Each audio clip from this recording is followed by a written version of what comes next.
Es increíble, mi querida Jesusa, muy buenos días.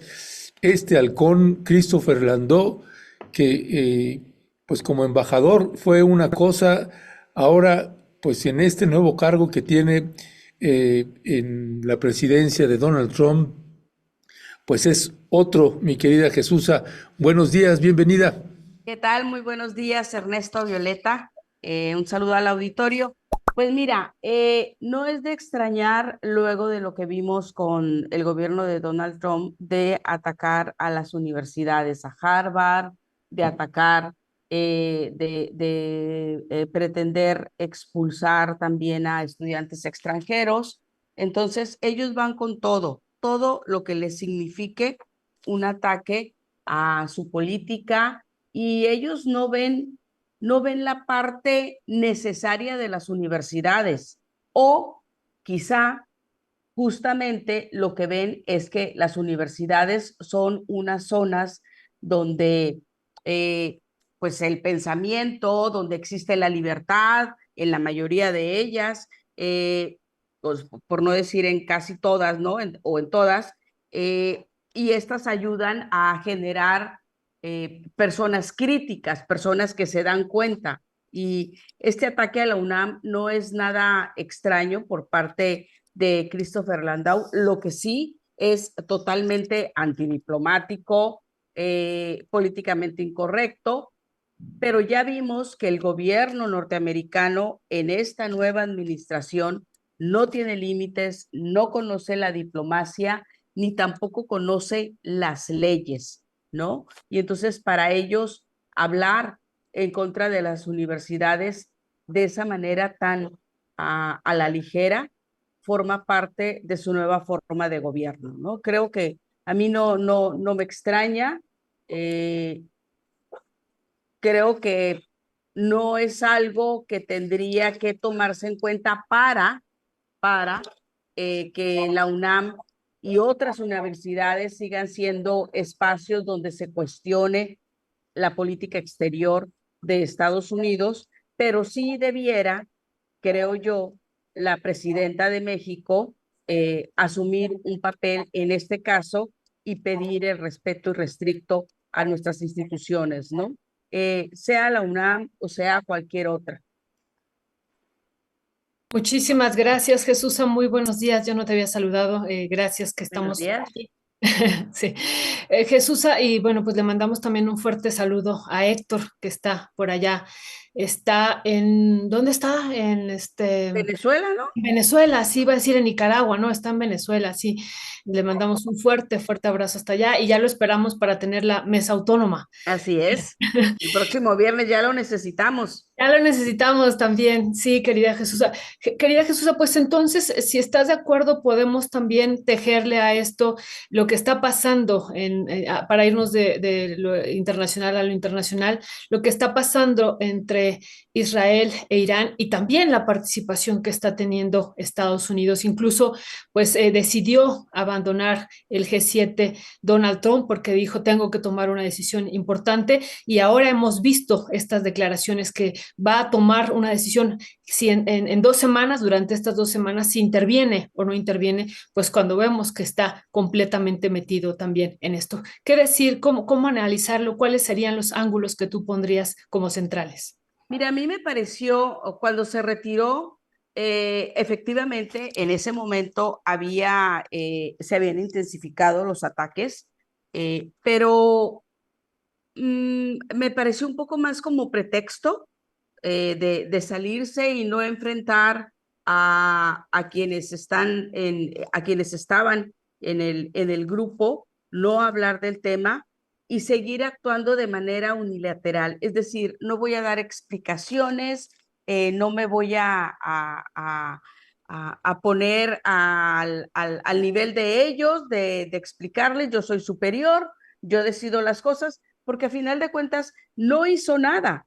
O sea, a lo que me refiero es, claro, pudo haber dicho, en este momento atacamos a Irán, ¿no? Pero cuando sale diciendo de que quizás sí, quizás no, perdón, participe, bueno, esa ambigüedad con la que ha navegado desde que inició su administración, que nos ha parecido eterna, no justifica el que se haya retirado de un espacio donde pudiera lograr grandes avances. Ahora, ¿por qué? Porque están los grandes ahí, ¿no? Y pueden tomar frente a frente una mayor estrategia de cómo enfrentar este conflicto internacional. Pero además tenía la gran oportunidad de poder hablar con la presidenta para tratar de solucionar los temas de política interna, ¿no? Unos temas de política interna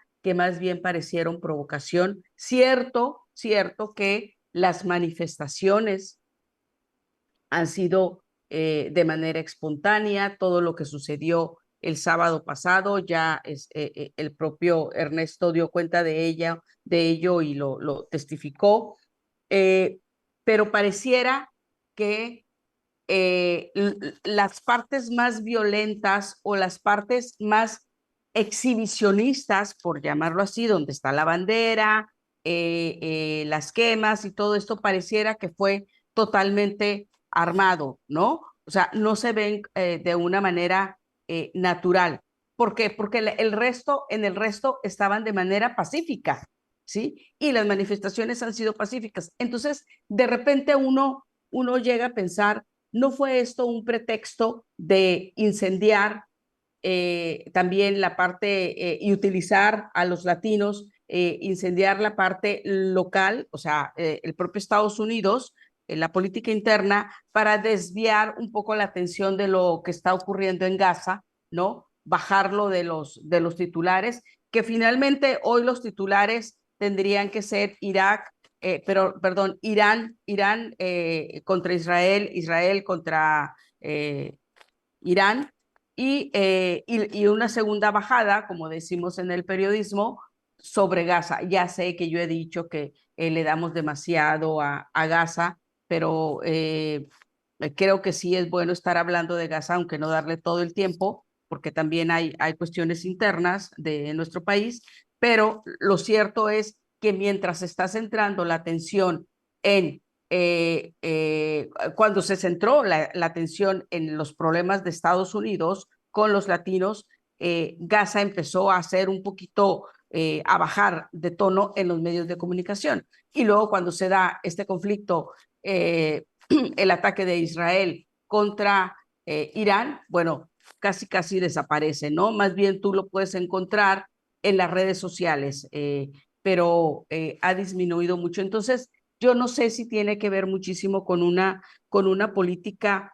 de comunicación que ellos tienen, una estrategia para, para desviar atenciones que es común en gobiernos como los de Estados Unidos, donde los medios de comunicación son utilizados, son manipulados o hacen que viren en algún momento para distraer atenciones, ¿no? Y seguir actuando en contra ahora tú misma lo has dicho, está metida hasta el cuello, ¿no? ¿Quién le vende las armas a Israel? Pues Estados Unidos una gran parte, ¿no? El otro día veía de cómo crecieron lo que estaban sacando ustedes, de cómo crecieron las partes de los bienes en la bolsa, ¿no? De todos los ingresos, el capital de estas 5 grandes. Hablabas de LOC, que es una de las principales, y de hecho tenemos aquí en Tijuana, tenemos a esa empresa que arma parte de misiles, elementos, componentes, ¿no? Y que fueron justamente las que durante la pandemia no se cerraron. O sea, todo se cerró, menos las empresas armamentistas que hay en Mexicali y en Tijuana y un poco en el corredor hacia Ensenada, ¿no? Entonces, de que está metido hasta el cuello, está metido, por eso esa ambigüedad resulta insultante, la ambigüedad de Donald Trump, que diga, no sé si voy a entrar, no voy a entrar. O sea, aquí está jugando el hombre, está jugando con la emoción del resto del mundo, está jugando con las vidas de quienes están recibiendo estos ataques. Y por otra parte, hoy estaba viendo que hubo hubo un nuevo ataque de Irán en contra de Israel, donde le dio justamente en la bolsa de valores y en la bolsa de diamantes que ellos tienen, ¿no? Este ataque ocurrió hace un par de horas y convocaron a Alemania, Francia, los cancilleres, junto con el canciller de Irán, para hablar del programa nuclear. Entonces digo yo, pero es que ese no es el tema. Si Irán estaba aceptando que se revisaran sus programas nucleares, estaba en las negociaciones, ¿no? De cómo poder distender siempre, en todo momento, mantener de manera neutral toda esa zona. Es el único que ha permitido que entren los de la ONU a revisar las armas, pero bueno, ahorita lo que quieren es hablar del enriquecimiento del uranio y las armas nucleares. Pero todo siempre contra Irán, en su momento contra Irak, en su momento contra Libia, en su momento contra Afganistán, en su momento contra Siria. Bueno, todo el Medio Oriente lo ha ido incendiando Estados Unidos y siempre es de la parte de los atacados, de los agredidos, a los que hay que revisar, a los que están cometiendo ilegalidades, ¿no? A los que están haciendo armas nucleares, a los que están perfeccionando el uso del uranio y nada de quienes atacan. Nadie habla de la parte de Irán, nadie habla, bueno, ya vimos cómo a Benjamín Netanyahu lo reciben cuando tiene una orden de aprehensión y a nadie le importa y lo reciben, y la presidenta de la Unión Europea también, y bueno, se lo han reclamado los propios legisladores.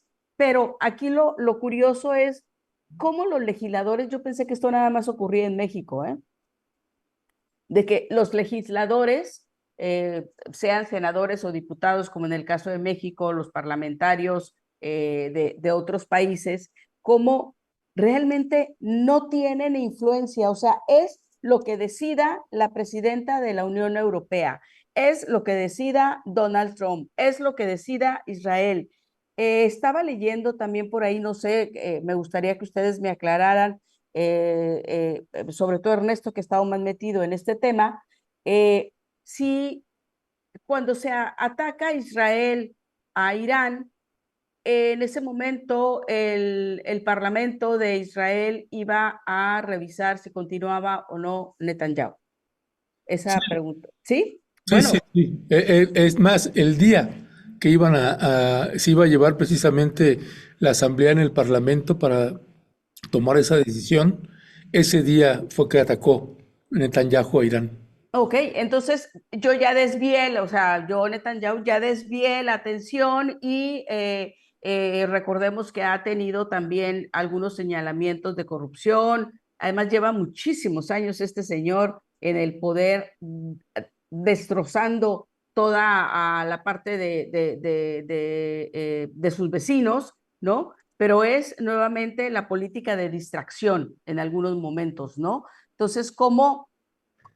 Yo creo que hay como que varios intereses que se ponen. Una, las empresas armamentistas, que además son quienes apoyan a quienes llegan al poder, como en el caso de Donald Trump, y que están cayendo. Entonces, cada vez que estas bajan, como en el caso del ataque a Irak, cuando están bajando sus niveles de ingresos, entonces hay una guerra y siempre lo hemos dicho, ¿no? Nada más que antes no teníamos, te digo, de hace 20, 25 años, no teníamos tan a la mano todos los números, pero siempre hemos dicho, pareciera que lo que hacen las guerras más bien es mantener un statu quo de las empresas armamentistas, o sea, para permitir que sigan ganando y provocan las guerras, ¿no? Entonces, ese podría ser un elemento. Otro elemento es las distracciones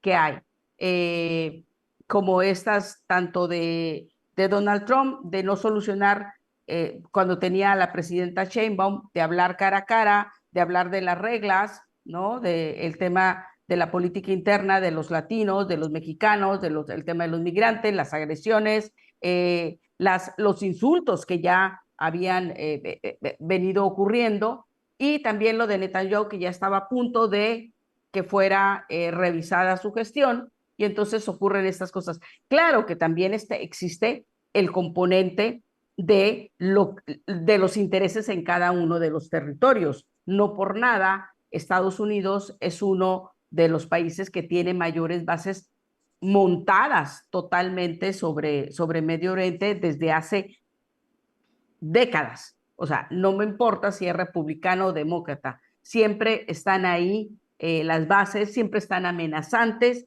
y siempre han querido tener gran parte de esos territorios, ¿no? Entonces, todo esto de las guerras, lo único que nos está mostrando es la inmoralidad, la falta de humanidad y a lo que lleva el poder, ¿no? No les importan los niños, no les importan las mujeres embarazadas, o sea, en síntesis, no les importa la vida, no les importa el sufrimiento, no les importan los traumas. Eh, eh, yo no sé qué tipo de generación de las que queden vivas va a haber en esos países, o sea, es gente mutilada totalmente del corazón, mutilada del alma, además de lo físico. Entonces, evidentemente que estamos porque estas guerras no ocurran, pero lo que más incomoda, lo que más molesta es que sean unos cuantos siempre los que estén dirigiendo estas guerras, y todo para sus propios intereses. Ya. Gracias, gracias, Jesús. Jesús, déjame ahora pasar al plano nacional, Jesús, y ahora tiene que ver con, pues, pues, increíble desmantela refinería clandestina en Coatzacoalcos, una refinería clandestina en Coatzacoalcos, Veracruz. Lo que pasa es que, claro que se- tenemos que encender las alertas porque ya pasó todo el sexenio de Andrés Manuel López Obrador y ya tienes unas Fuerzas Armadas que pues ya tienen una estructura, tienen un rumbo ya, una estrategia de seguridad interna y de seguridad nacional definida. Qué bueno que se hace este hallazgo y qué preocupante, pues cuánto tiempo lleva esta refinería clandestina y de dónde sacan los insumos, de dónde sacaban el crudo para hacer esta refinería, pues llama mucho la atención, Jesús. Sí, a mí también me pareció sumamente alarmante porque, mira, todos los medios, o la mayoría de los medios, corrijo, los medios de comunicación están diciendo, eh, ¿y qué? Eso nunca lo vio el sexenio de López Obrador, y que nunca López Obrador pudo atrapar a nadie, y que López Obrador nunca pudo hacer los decomisos que hoy se están haciendo, y que el huachicol desde cuándo existe, desde que estaba López Obrador. No, el huachicol existe o empezó a florecer desde el momento en que Pemex fue seccionada con Carlos Salinas de Gortari. Desde ese momento se dejó de tener un control total y empezaron a haber fugas y lentamente empezaron a haber robos de distinta magnitud. Esa es una. La otra, y bueno, pero se intensificaron con la parte, fíjense, tanto la parte de Vicente Fox, donde desapareció todo el sistema de espionaje, lo del CISEN, lo desmanteló, empezó a liquidar a gente de Pemex, fue el primero que empezó con las grandes liquidaciones para disminuir el aparato burocrático, que es cierto que en muchísimas ocasiones entran los hermanos, los primos, los sobrinos, las esposas, toda la familia, ¿no? Pero se empezó a dejar a dejar solo lentamente. Las refinerías dejaron de atenderse. Eh, con Felipe Calderón, el huachicol ya empezó, ya había empezado. Se incrementaron las importaciones de gasolina. Y así, si vamos viendo, ¿no? Pero esto, ¿qué generó? Generó que se fueran dejando solas las áreas de inteligencia al interior de Pemex, que es la de seguridad, ¿no? Ahora, la otra parte, cuando veníamos nosotros de Felipe Calderón y siguiendo con Enrique Peña Nieto, de emboscadas, de ataques contra el crimen organizado, que llevaban consigo masacres, ¿no? Recordemos también aquellas campañas de No Más Sangre. Entonces, había una sociedad en ese momento que estaba harta, cansada, había zonas en que la gente estaba asustada, y entonces llega Andrés Manuel López Obrador con eso de abrazos, no balazos, cuando se interpretó de que vamos a abrazar a los grupos criminales, y en realidad el tema, por supuesto que no era eso, ¿no? Sino atacar más un área de inteligencia. Por eso se puso a Uldomaro, que resultó ser un fiasco, eso es otra cosa, pero por eso se puso al general en retiro, a Uldomaro, en lo que hoy es el área de inteligencia, ¿no? Y lo que no se quería eran las masacres.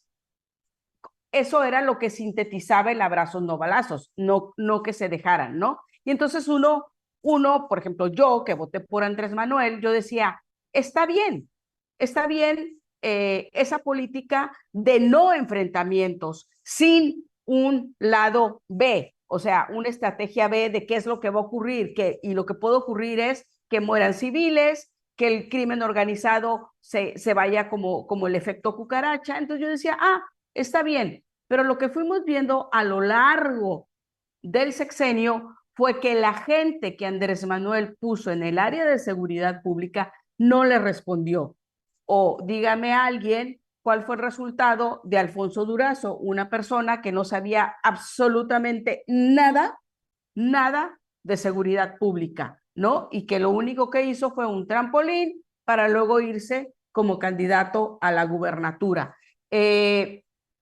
Creo que cuando llegó Rosicela se empezaron a hacer un poco más de cosas, pero ya estaba totalmente dinamitado, porque del otro lado de Audomaro, del lado de las aduanas, que también se dejó un poco suelta, creo que donde Andrés Manuel logró tener un mayor control en los primeros momentos fue cuando toman la Marina, los puertos. Y eso digo que lo sé porque, por ejemplo, cuando toma más interés el puerto de Manzanillo para evitar justamente la llegada de los precursores químicos, de la cocaína y de otras drogas, los grupos criminales se mudaron al puerto de Guaymas y empezó, lo que ocurrió fue que hubo efectivamente el efecto cucaracha, y el área de inteligencia seguía a Uldomaro, no hizo nada, se empezaron a contaminar ya las aduanas, como ya lo hemos visto ahora con el huachicol recientemente, que han estado participando, sobre todo en el área de Tamaulipas, ¿no? Entonces, creo que le faltó efectivamente a Andrés Manuel esta parte de inteligencia. La gente que puso falló totalmente, él se dedicó a la cuestión social y le reventó a Claudia Sheinbaum. ¿Cómo le revienta? La falta de inteligencia llevó a que continuaran este tema del huachicol. Hemos visto ya los reportajes con documentos, ¿sí?, que se han sacado, que la familia Jensen, por ejemplo, desde la época de Felipe Calderón, realizaba el huachicol. Creo que quien nos debe una explicación son dos ahorita en este tema. Uno sería el director del Infonavit, que lo tuvimos de director de Pemex, a Octavio Romero Oropesa, que de Pemex no sabía un carajo cuando lo pusieron, y aún así lo mantuvieron los 6 años Andrés Manuel López Obrador. Él nos debe una explicación. Y el área de seguridad de Pemex. El área de seguridad, recordemos, siempre ha estado encabezada por el área militar. Por lo tanto, es el exsecretario de la Sedena, de la Defensa Nacional, quien también nos debe un reporte de por qué se permitió que esto siguiera avanzando, porque a ellos les tocaba la seguridad de Pemex. Ahora, tenemos otra cosa que no hay que olvidar. cuando la reforma de Enrique Peña Nieto, y eso yo siempre lo estuve diciendo, en la reforma de Peña Nieto se pusieron al descubierto las venas de nuestro país en el afán de vender bloques, ¿no? Bloques para la parte de Pemex, la parte de la producción de petróleo, la parte del gas, que entrara a la iniciativa privada de una manera sin estrategia, ¿no? Dejó las venas abiertas. Antes, ese mapa no lo podíamos conocer. O sea, yo lo estuve tratando de encontrar durante muchísimos años y no había manera de que te lo dieran, ¿no? De que tú tuvieras acceso porque era un tema de seguridad nacional. No podías saber tampoco dónde estaban las embarcaciones. O sea, por ejemplo, sabías Cantarell, ajá, pero Cantarell es muy amplio y sabíamos que había ataques de vez en cuando, ¿sí? Pero no sabíamos exactamente dónde estaban, no sabíamos la cantidad de militares que había, la cantidad de gente que los estaban resguardando, no sabíamos por dónde estaban las venas de los gasoductos y los oleoductos, es decir, dónde iba corriendo el crudo, ¿no? Para irse, y luego también el olvido de las refinerías. ¿Esto a qué te llevó? Evidentemente a que el crimen organizado tuviera ya el mapeo, les habían dado ya las soluciones, como cuando vas a robar un banco o una casa, bueno, necesitas saber dónde están las medidas de seguridad y qué tipos de medidas de seguridad tiene y qué salidas y dónde están las zonas de escape y todo eso. Desde la reforma de Enrique Peña Nieto, que fue en el 2013, diciembre del 2013, lo que hicieron fue darle todo el mapeo al crimen organizado. Entonces, si ya habían logrado gente como la familia Jensen, coludidos con funcionarios de esa época, poder transportar el crudo mexicano a Estados Unidos, refinarlo y luego regresarlo de manera, o sea, llevárselo de manera ilegal y regresarlo de manera ilegal con la complicidad de aduanas y todo esto. Y miren que Andrés Manuel sí lo vio, por eso vio que había una gran corrupción en aduanas y hizo el cambio, pero no le funcionó. O sea, no por el hecho de que sean marinos o que sean militares quienes están en seguridad o están en las asiponas, ¿no? En los puertos, significa que son incorruptibles. Siempre habrá la posibilidad de que el ser humano se pueda corromper, ¿no? Ahora, a Claudia Sheinbaum, creo yo que sí tiene una estrategia, tanto ella como Harfuch, bueno, ella no, sino que se la delega a Harfuch, de ten el lado B de qué ocurriría si desmantelamos a alguien, si atrapamos a alguien, si agarramos a alguien. Y les voy a poner un ejemplo. Este lunes agarraron al flaquito. Harfuch lo dio a conocer como uno de los grandes objetivos, una persona que trabaja para el crimen organizado, una persona que ha generado muchísima muerte, muy violento en la zona de Baja California. Lo agarraron la madrugada de lunes, pero vean cómo lo agarraron. Lo agarraron sin avisarle a la Secretaría de Seguridad Pública del Estado, que está dirigida por un general, que es el tercer general que Omar García Harfuch manda, ¿sí? No le avisaron a él, no le avisaron a la Fiscalía Estatal, no le avisaron a las policías locales y a la gente que suponía o presumía Harfuch que protegía a este personaje, los sacaron del área, los mandaron a comisión, no querían, los sacaron, ¿no? ¿Y qué hubo? Hubo un gran operativo, lo atraparon, se lo llevaron a México. Ahora, hay otro elemento. ¿Por qué ocurrió eso? Porque desde hace un mes, hasta lo que sé, Estados Unidos lo había estado pidiendo en extradición, ¿no? Es un objetivo para Estados Unidos muy importante. Ahora, ¿a quién más atraparon? Atraparon a otro personaje que le dicen el Parra, pues se apellida Parra. Hace unos meses ejecutaron entre grupos delincuenciales a un hermano de él.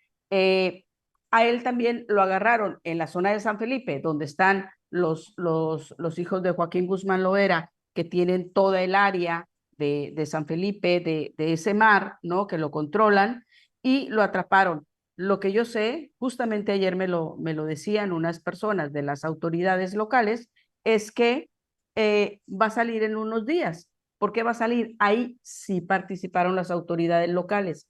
¿Por qué lo van a sacar? Porque hubo violaciones al debido proceso. Entonces, la Fiscalía General de la República dijo, ok, si se violentaron, entonces lo vamos a agarrar, en cuanto salga lo agarramos porque mató a un soldado hace algún tiempo. Y la Fiscalía dijo, no hay ningún expediente ni ninguna denuncia. O sea, el hombre va a salir. ¿Qué les estoy diciendo? Que cuando participan algunas policías locales, no funciona el tema, los dejan salir.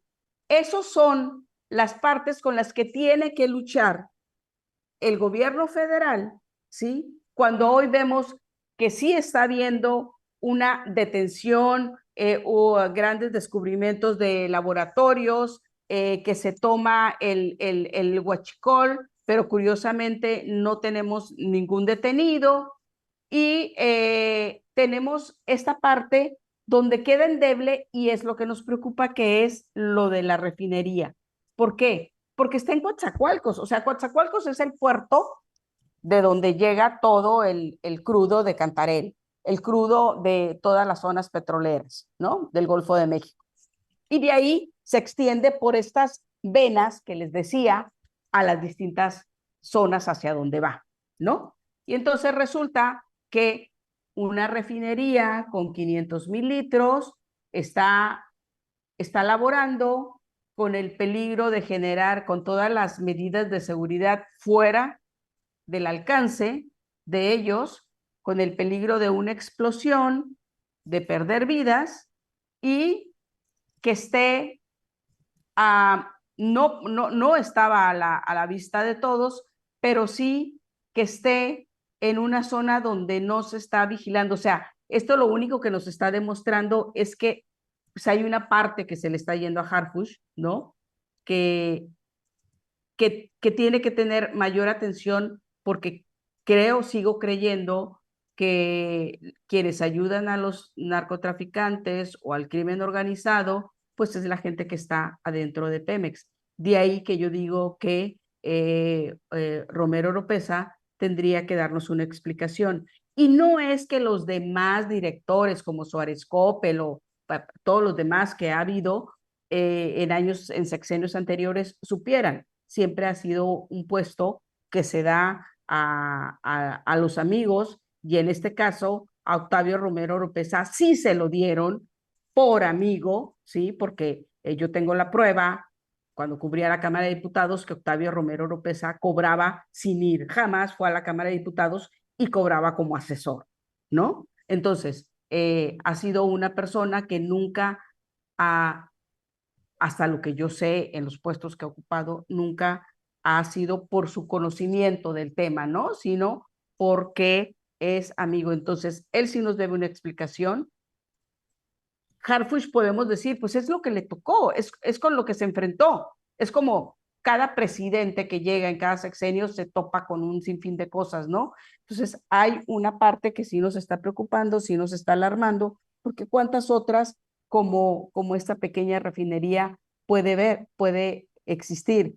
Y otro tema, eso de que Andrés Manuel tampoco hizo nada, un reporte que se dio en el año 2021 donde quienes hoy están revelando que forman parte del huachicol, de grupos del crimen organizado, ya se estaban investigando desde 2021. Son los mismos nombres. Lo que pasa es que los medios de comunicación también ocultan cierta información o en algunos otros casos dejan en el olvido alguna información que se da. No hay una memoria, la memoria de los reporteros siempre es muy inmediata, no hay contexto, ¿no? Y por eso de esa manera se puede pretender manipular de una manera más fácil a la población. Eso en primera instancia, Ernesto. Muchísimas gracias, querida Jesusa. Querida Jesusa, y este tema de lo que pues ha anunciado el día de ayer Omar García Harfuch y que emitió un X y vale la pena ahí leerlo y tejerlo con lo que ya estabas comentando, dice el derivado de labores de inteligencia de campo y vuelos de reconocimiento, se identificó una operación clandestina ubicada en Coatzacoalcos para producir diésel artesanal o alternativo, nafta ligera o solventes y aceites tratados o combustóleo ligero que operaba sin permisos adecuados y representaba un riesgo para los ecosistemas locales. Jesús, o sea, ¿cómo es posible? Allá se está construyendo y ya están pasando parte de las mercancías en el corredor interoceánico, pero se sigue con la edificación. Hay una fuerte presencia de fuerzas armadas que edifican, pero también cuidan, ¿no?, el paso de estas mercancías y bueno, pues desactivan también cualquier oposición, como también lo hemos estado documentando. Pero ¿cómo es posible? Allá están estos dos polos de desarrollo que son estratégicos en el corredor interoceánico y pues que a una distancia pues esté ocurriendo esta situación de esta operación clandestina. ¿Cómo es posible sin el consentimiento de esta fuerte presencia de estos grupos también de las Fuerzas Armadas? Mira, ¿Eso es factible, querida Jesús? sí, mira, es lo que hay que recordar lo que dijo la presidenta cuando habló de la nueva estrategia de seguridad. Habló de coordinación, ¿sí? Eh, lo que no existió durante el sexenio pasado, porque fue real, fue la coordinación. No nada más de la Fiscalía General de la República con las fiscalías estatales o las secretarías de seguridad pública estatales, donde ya las había. Aquí en Baja California no lo había hasta que llegó Marina del Pilar, ¿no? Pero antes no la había. No había esa coordinación. Ella habló de, o sea, tú como secretario de Seguridad Pública, por algo también se le dieron mayores facultades a la Secretaría de Seguridad Pública, por algo también, cuando vemos que también a mí sí me dio como un poquito de escozor, ¿no? Por no decir que me atemorizó un poco, hablaba con una persona que estuvo en contacto con la dirección, con la dirección, la gran temida Dirección Federal, ¿no? De seguridad, aquella que existió y que atacó, que se dedicó a atacar a los grupos en rebeldía o a las guerrillas, Lucio Cabañas, todo eso, ¿no? Bueno, esta parte de estas personas de inteligencia con las que he platicado acá en Baja California, que participaron en aquellos años, yo les preguntaba, bueno, a ver, estos nuevos elementos que le están dando a la nueva Secretaría, a la Secretaría de Seguridad Pública, perdón, de Omar García Harfuch, pareciera como si es un poco aquella dirección. Y dicen, sí, es un poco a lo que teníamos donde sí había inteligencia. O sea, quitemos la parte de la mala utilización y que fue el recurso para aplastar a la oposición y cometer una serie de atrocidades, ¿no? Como desde aventar gente de los aviones y todo eso, ¿no? Eh, pero me decía, sí, porque se le está dando mayor fortaleza porque necesita tener toda esta inteligencia, toda esta coordinación. Entonces, lo que dijo la presidenta es que tiene que haber una mayor coordinación. Apenas se está echando a andar. ¿Cuánto tiene la presidenta en esta administración? No tiene todavía ni el año, ¿no? Como para que ya tenga el mapeo de todo. Tiene, efectivamente, la gente tan cercana del transísmico, donde están los militares y que es una zona clave, justamente va a ser una zona clave para para todo el contrabando de cualquier tipo de mercancía, ¿no? Pero yo creo que apenas se están dando estos pasos para la inteligencia y que el primer resultado fue esto. Como dije antes, Aldomaro nunca hizo nada en el área de inteligencia, no se coordinaban, no había una estrategia, por lo menos una que estuviera funcionando, que nosotros viéramos. Hoy sí nos estamos dando cuenta que hay por lo menos una inteligencia, por lo menos ya hay sobrevuelos, lo que había dejado de haber un poco con Andrés Manuel López Obrador. Entonces, creo que van a seguir haciendo más descubrimientos porque no se puede, sobre todo un país como el nuestro, con una geografía tan distinta a lo largo del país, ¿no? No se puede tener el control de todo inmediatamente. Creo que se van a ir por partes, Violeta. El micrófono, Ernesto. Listo, listo, perdón. Gracias, gracias, Jesús. Pues son varios temas, Jesús, que en materia de seguridad que siguen dando de qué hablar y de qué preocuparse. No sé ahí si compartirás también un poco la lectura. A mí me parece, Jesús, que en la administración del presidente Andrés Manuel López Obrador, en la conformación de la Guardia Nacional, fue parte de un proceso. Esto que la oposición generó, habló mucho de abrazos, no balazos, pues para mí nunca hubo abrazos, eso es parte de los golpeteos de la derecha. Lo que sí es que en la estrategia, en la conformación de la Guardia Nacional y en su incorporación para que quedara dentro de la estructura de la Secretaría de la Defensa Nacional, pasó todo un año de todo ese proceso y formar esa estructura, y no se apretó a los cárteles, es decir, no se les abrazó, pero sí se les soltó. Y ahorita el punto es cómo controlarlos. Y así como vimos el caso de Teochitlán en el estado de Jalisco, pues ahora en Uruapan, también el alcalde de Uruapan, pues haya un campo de adiestramiento de narcos, y muy posiblemente no solamente de adiestramiento, sino que también de exterminio, porque los campos de adiestramiento, incluyendo los de Coahuila y otros de Tamaulipas también, pues siempre es lo mismo, no solamente es adiestramiento, también son campos de exterminio. Pero ahora en este caso en Uruapan, en donde pues hayan militares colombianos y venezolanos, según declara el alcalde de Uruapan. ¿Qué decía al respecto, Jesús? Mira,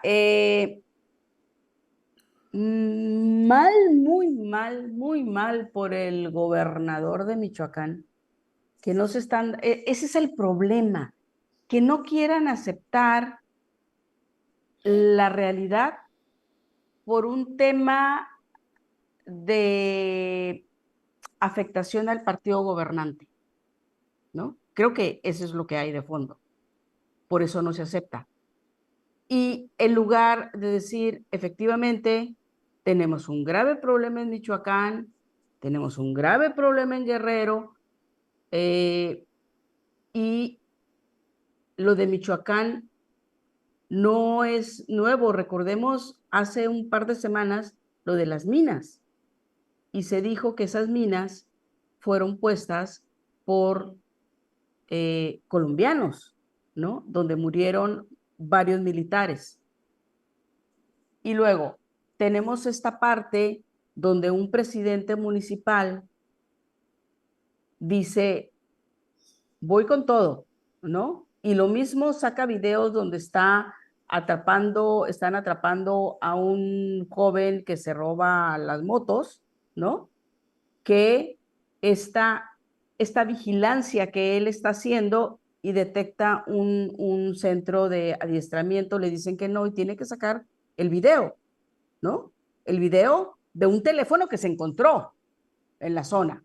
¿Quién sabe qué fue lo que encontró realmente en la zona? No lo sabemos, o sea, no tenemos toda la película completa, tenemos la parte del video, y tenemos una gente a gente que están adiestrando, que se nota que no saben absolutamente nada de lo que son las reglas militares, ¿no? Lo cual puede hacer suponer pues que son gente reclutada, ¿no? Pudiera ser, ¿no? Uno lo puede suponer. Entonces, pero que además haya gente extranjera, porque se habla de que son venezolanos y colombianos, o por lo menos eso es lo que dice el presidente municipal de Uruapan. Tampoco es nuevo, recordemos lo de los caiviles en su momento, de cómo de Guatemala empezaban a llegar.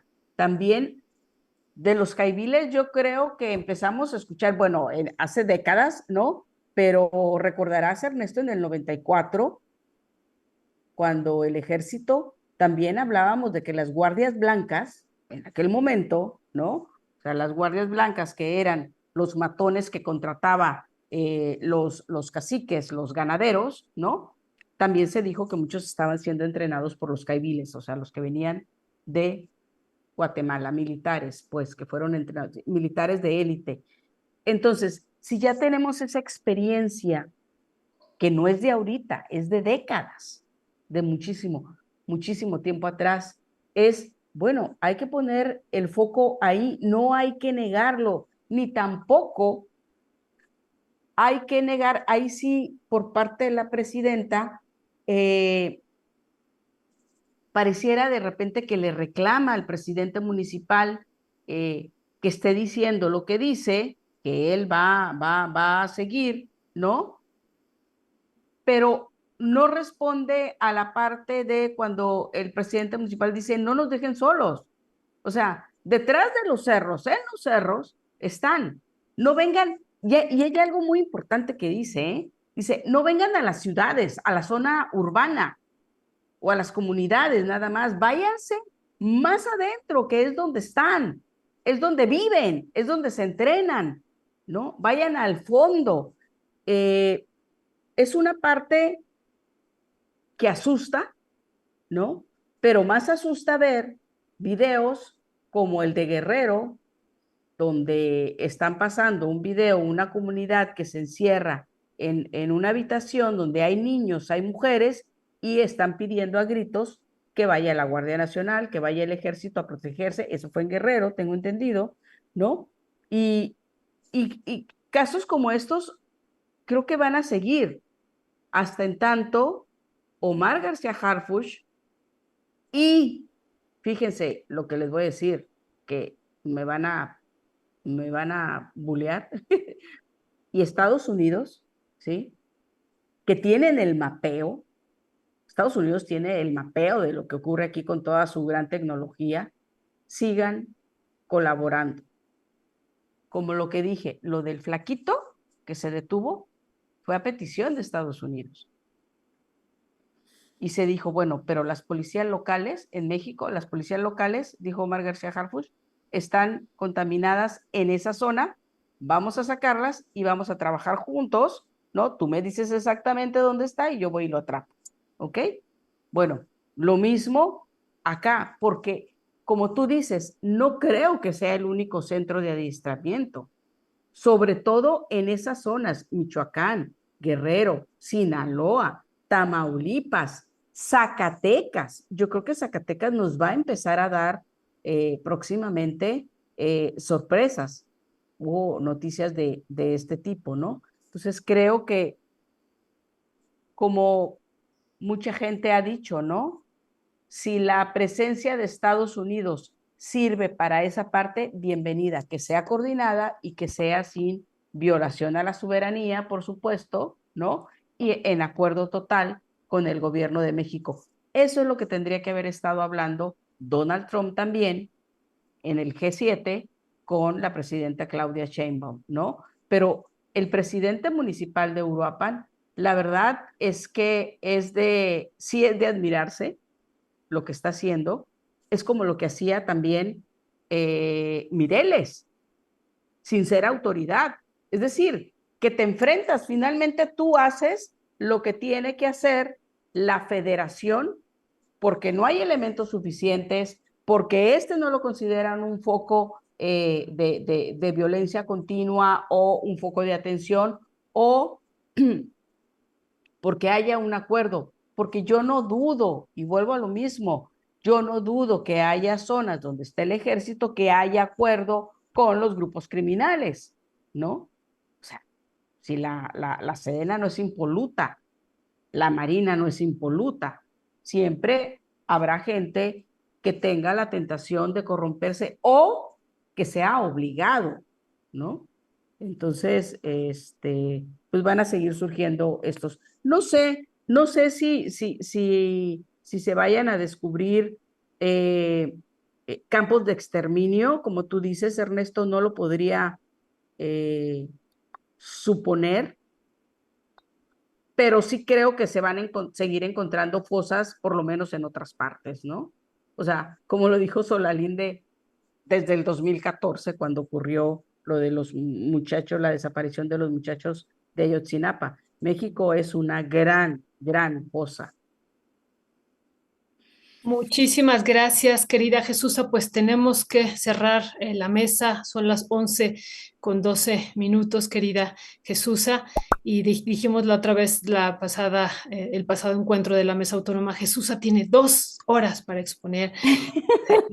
Mucha alegría. Gracias, querida Jesús. Querida, yo nada más te pediría, pasando a otro tema, una última reflexión de algo que está publicándose recientemente y que vayamos reflexionando sobre esto, que también se suma a lo que ya había dicho el Banco Mundial que pasó había dicho originalmente 9.5 personas en México salieron de la pobreza, después dijo no son 9.5, son 11 millones de personas, y ahora la OCDE, la Organización para la Cooperación y el Desarrollo Económico, está dando también a conocer un informe y señala que pues México es el país con el mayor descenso de pobreza en la última década, en una década. ¿Qué decir sobre esto también? Y hoy escuchábamos también esta participación del secretario del Trabajo, Marat Bolaños, en la mañanera, señalando pues que mucho de esto tiene que ver también con el aumento del salario, y hace ahí todo el recuento de los economistas que no estaban de acuerdo durante décadas porque lo usaban como una ancla antiinflacionaria, pero que él da una cifra que tenemos que revisar. Dice, creo que entre el 70 y el 80% de la disminución de la pobreza tiene que ver con el aumento del salario mínimo. Da esa cifra, después la vamos a ratificar. Pero aquí la OCDE señala pues que son los programas sociales, ¿no?, los que han jugado un papel clave en esta reducción de la pobreza, y da datos muy interesantes. El informe se llama Government at a Glance, y bueno, pues ya estaremos abundando sobre él, pero es un tema que también aquí recurrentemente abundamos contigo y con Héctor. ¿Qué decir sobre esto, querida Jesús? Mira, es el gran acierto de Andrés Manuel. Como dije hace rato, se centró en la parte social, no se centró en la parte de seguridad. La parte de seguridad se la dejó a un grupo, la soltó, como dijo Ernesto, la soltó, ¿no? Confió en ellos, le fallaron, mientras él se centraba en todo esto de los programas. ¿Cuál es la gran ventaja de los programas? Y que ahí es donde se suma también el aumento del salario, ¿no? El dinero circula, ¿no? Entonces, el gran temor de todos los sexenios anteriores, el gran temor que tenían durante ese tiempo los empresarios, ¿no?, que eran los que, ¿cómo se llamaba el pacto? ¿No? El pacto donde estaban todos, empresarios, y estaba la Comisión Nacional de Salarios Mínimos, que no servía para un carajo, ¿no? Y que tuvo a este señor Basilio, creo que se llamaba, durante años al frente, nada más cobrando. El gran temor de ellos era, puta, nos va a llegar una inflación y ya no van a tener dinero para comprar, entonces no al aumento salarial. Descubrieron que no era así. ¿Por qué? Porque iba aparejado también de los programas sociales. Creo que se tendrían que hablar de los dos. No nada más fueron los programas sociales. El dinero empieza a circular, ¿sí? O sea, tú me das, gobierno, yo te doy a ti, empresa, para obtener mis recursos. Yo, empresa, no estoy alejando, no me está generando una inflación, puedo tener a mis proveedores. El único inconveniente cuando llegó a haber inflación es por el crimen organizado que teníamos, el limón, los limoneros, los aguacateros, ¿no? Los tomateros, toda esta gente que se le presionaba y hicieron rehén de ellos el crimen organizado, ¿no? Fue cuando teníamos la inflación. Pero sin los programas sociales, evidentemente que no iba a ocurrir nada de la disminución y el dinero estuvo circulando. ¿De dónde salía ese dinero? De las remesas, de los ahorros, de un poco de la corrupción que disminuyó, porque sí disminuyó la corrupción, hay que decirlo, sí. O sea, sí hubo un ataque, sobre todo en las cuestiones de las medicinas. O sea, el trabajo que hizo quien hoy está en la Secretaría de Honestidad, ¿cómo se llama? Esta mujer, ay, que me encanta esta mujer. Sí, Raquel Buenrostro. Raquel Buenrostro, que es implacable la mujer, por eso me encanta, porque es implacable contra el tema de la corrupción. Secretaría de la Función Pública está, es que aquí es Secretaría de Honestidad. Me confundí.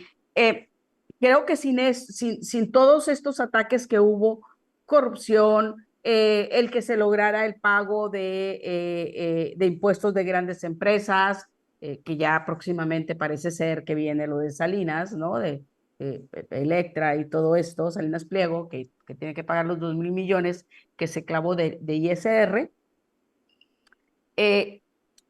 Toda esta parte, lo de los bancos, lo de la no doble tributación, ¿no? Que eso es sumamente importante y que el PRD, antes de que surgiera Morena, siempre lo estuvo pidiendo, que no se hiciera la doble consolidación, perdón, no es doble tributación, la doble consolidación, donde un consorcio consolida las ganancias y las pérdidas de varias empresas que tiene para al final de cuentas no pagar tantos impuestos, ¿no? Eso se prohibió, cada empresa tiene que pagar, aunque forme parte de un consorcio, tiene que pagar lo suyo. Eso generó mayores ingresos. Ahora, nadie le puede dejar de reconocer eso a Andrés Manuel. Fue un gran acierto, sobre eso iba y lo logró. Bien, la segunda parte le toca ahora a Claudia Sheinbaum, que es la seguridad, ¿no? Lo que se dejó suelto. Aunque la oposición no quiera reconocer este logro de Andrés Manuel, aunque la gente común y corriente te diga, es que ese programa no me lo dio López Obrador, es del gobierno federal. Aunque la gente siga diciendo eso porque no entiende muchas veces que fue una propuesta de Andrés Manuel López Obrador, que si no lo hubiera mandado al Congreso no estaría en la Constitución. Entonces, el hecho de que ya se esté reconociendo por estos organismos, que mira, estos organismos no es tanto que digamos, uy, qué buena onda que ya nos están reconociendo, porque son los organismos que sabemos que se manejan de distintas formas, ¿no? Y que han tenido una política totalmente neoliberal, pero sí sirve para que esos organismos, que son los dioses de la oposición, les calle en la boca a ellos. Para eso sí sirve, porque de que ha estado mejorando, eso lo vemos, claro que lo vemos. Ahora, ahorita sí tenemos un problema de inflación que ha tenido que ver un poco con lo del pollo, yo no sé, hay mucho pollo que se importa de Sudamérica, no sé qué esté pasando allá realmente, ¿no? Pero también podemos tener un problema de inflación más adelante con el tema de la tortilla, tenemos problemas con el maíz, tenemos problemas con la producción de maíz. Esa es otra de las áreas que también dejó un poco sueltas Andrés Manuel, el apoyo al campo. Se habló de muchas cosas y no le funcionó. De hecho, la gran corrupción que tuvo Andrés Manuel, si se puede llamar como la gran corrupción, pero fue por lo menos lo único que se pudo evidenciar a gran escala, fue lo de Segalmex. Todo lo que tiene que ver con estos bienes que salen del campo y que son para la gente que más lo requiere, ¿no? O sea, lo que antes era Conasupo, por ejemplo, ¿no? Gracias, Quechucha. Gracias, hasta pronto. Te Gracias a recuperes ustedes. pronto, querida. Gracias, qué amable. Salud.